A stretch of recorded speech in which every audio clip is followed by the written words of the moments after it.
So if you could join me in welcoming Ivan Marovic to the stage for his Ignite. Thanks. Good morning. Thank you so much. It's a pleasure to be here. I'm actually, I shouldn't be complaining about the Lufthansa strike, and you will see in the course of this presentation why I shouldn't. But I'm so glad that I made it, and I'm going to be here today. I'm going to present something. The project that I'm presenting is called People Power, the game of civil resistance. And first, I can tell you something about me. Here is me 17 years ago in a student strike at the Belgrade University, which lasted for 4 months. I'm serving here as a battering ram to break into the deanery of the... But what I wanted to say is that with a bunch of friends, I made an organization called Otpor, the resistance movement. We were a small student organization.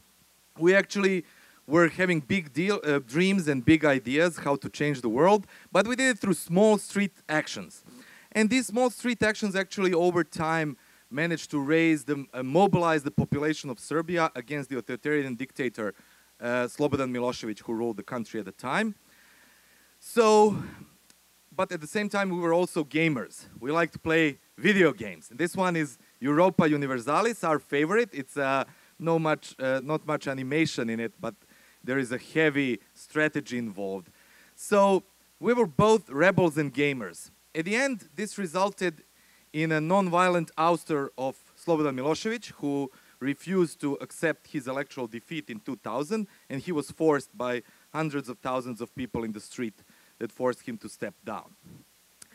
After that happened, there were lots of inquiries about what we did, and we started talking to people around the world who wanted to do something similar. There were books made, movies made, and many different education materials. But there was a problem.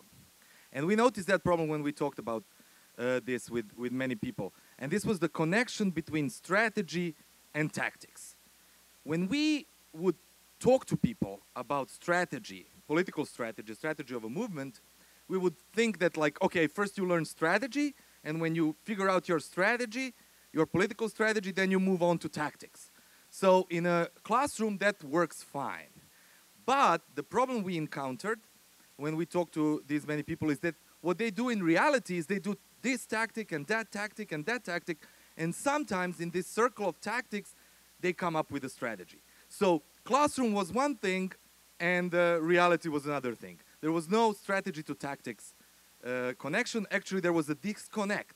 So we realized that in theory, there is no difference between theory and practice, but in practice, there was a big difference. So we were thinking how to come up with a solution to this problem and how to actually have people do tactics and learn about strategy. And that was learning by doing, as they did in the real world, outside of the classroom. And learning by doing, thanks to technology, can be done at a computer. So enters People Power, the game of civil resistance. This game was produced, it's not the first of a kind. There was another game that I worked on with my colleagues earlier, which was called A Force More Powerful. So this is an updated version, let's say, of the game. So People Power puts you in a role of a movement strategist. So here you are when you start the game in movement headquarters. You see the map, you see some calendar. You're actually trying to navigate through a country that is presented. And you're trying to do different tactics, and through these tactics to achieve certain results. So learning by doing. You can make mistakes. It's actually less costly to make mistakes on a computer than it is in the real world. So what you are doing here is actually trying different tactics, trying different strategies, and learning from your experiences. So the game comes with 4 scenarios. One is, let's say, a less difficult one, anti-corruption scenario. There is a scenario involving ethnic tensions between 2 ethnic groups. There is a dictatorship scenario and also an occupation scenario.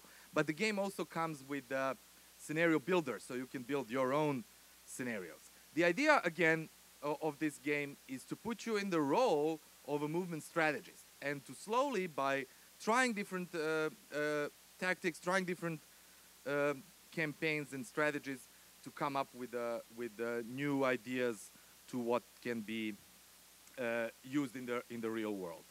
So, you know, what it is about the video games is like it's not good to talk about them. It's better to try them out. In the spirit of learning by doing, I also would like you to visit the website, which is www.peoplepowergame.com, and there you can inquire more about the video game. You can also download it and try it. This video game was launched in 2010, but there are still tweaks and new scenarios that are being made even to this day. So this is, as we call it, an ongoing project. Okay, so I would like to thank you now and go on with the program of today.